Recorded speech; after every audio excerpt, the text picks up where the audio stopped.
इस वक्त की बड़ी खबर की ओर रुख करेंगे। गुरुग्राम प्रिंस हत्याकांड में बड़ा एक्शन लिया गया है। 4 पुलिसकर्मियों पर केस चलेगा। पुलिसकर्मियों पर बस कंडक्टर को फंसाने के गंभीर आरोप लगे हैं। पंचकुला सीबीआई कोर्ट ने चारों को 15 जुलाई को तलब कर दिया है। बड़ी खबर आपको बता रहे हैं, आरोपियों में से 3 पुलिसकर्मी रिटायर हो चुके हैं। गुरुग्राम प्रिंस हत्याकांड से जुड़ा ये अपडेट सामने आया है, जहां 4 पुलिसकर्मियों पर अब केस चलेगा।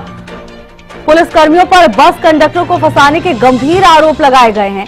पंचकुला सीबीआई कोर्ट ने चारों को 15 जुलाई को तलब किया है और इसके बाद आरोपियों में से 3 पुलिसकर्मी रिटायर हो चुके हैं। गुरुग्राम प्रिंस हत्याकांड से जुड़ा मामला सामने आया, इसमें एक्शन लिया गया है, बड़ा एक्शन। 4 पुलिसकर्मियों पर केस चलेगा।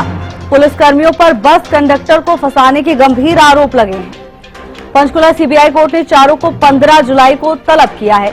आरोपियों में से 3 पुलिसकर्मी पहले ही रिटायर हो चुके हैं। गुरुग्राम प्रिंस हत्याकांड से जुड़ा बड़ा अपडेट सामने आ रहा है, जहां 4 पुलिसकर्मियों पर अब केस चलेगा, तो पुलिसकर्मियों के खिलाफ बड़ा एक्शन लिया गया है। हालांकि इनमें से 3 पुलिसकर्मी पहले ही रिटायर हो चुके हैं। 15 जुलाई को कोर्ट की ओर से तलब किया गया है।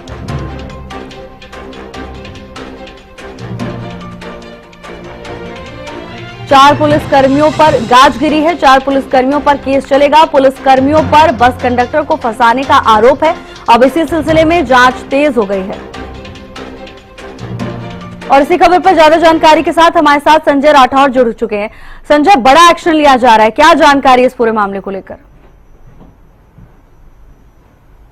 जी बिल्कुल भावना, जिस तरीके से बहुचर्चित हत्याकांड प्रिंस हत्याकांड में अब एक बड़ा मोड़ सामने है, जिसमें कि 4 पुलिसकर्मियों को ऊपर भी अब केस चलाया जाएगा, जिसमें जो बस कंडक्टर था उसको तत्काल प्रभाव से जो है फंसाने का काम इन लोगों ने किया था, जिसमें से 4 पुलिसकर्मियों में से 3 पुलिसकर्मी जो है वो रिटायर हो चुके हैं। और ऐसे में अब गुरुग्राम पुलिस तमाम पहलू पर जांच करेगी और इन तमाम 4 पुलिसकर्मियों के ऊपर अब जो है मामला दर्ज कर केस चलाया जाएगा। जी संजय, वैसे तो बहुचर्चित ये मामला रहा था, लेकिन फिर से आप एक बार दर्शकों को समझा पाए कि क्या मामला था ये?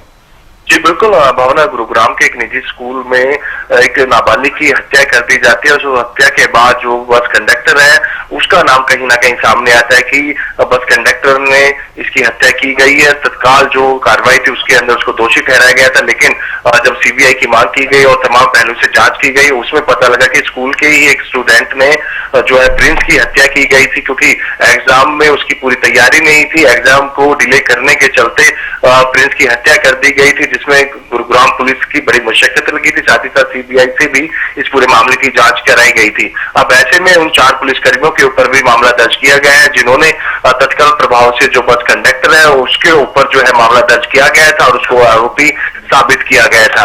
अब उन 4 पुलिसकर्मियों के ऊपर मामला दर्ज करा गया है और साथ ही साथ पूरा केस जो है वो चलाया जाएगा। और ऐसे में 15 जुलाई को माननीय कोर्ट ने इन तमाम पुलिसकर्मियों को तलब किया गया है और उनको कोर्ट में पेश होने के लिए बुलाया है। और वहीं पर अब जिस तरीके से अभी तक की बात करूं तो इन 4 पुलिसकर्मियों में से 3 पुलिसकर्मी अभी तक रिटायर हो चुके हैं और एक अभी भी हरियाणा पुलिस के अंदर मौजूद है। अब देखना होगा कि 15 जुलाई को जब माननीय कोर्ट में इन तमाम पुलिसकर्मी पेश होंगे तो उसके बाद कोर्ट का क्या रुख रहता है। जी बिल्कुल संजय, देखने वाली बात होगी कि कोर्ट का क्या रुख रहता है। आपका बहुत बहुत धन्यवाद तमाम जानकारी के लिए।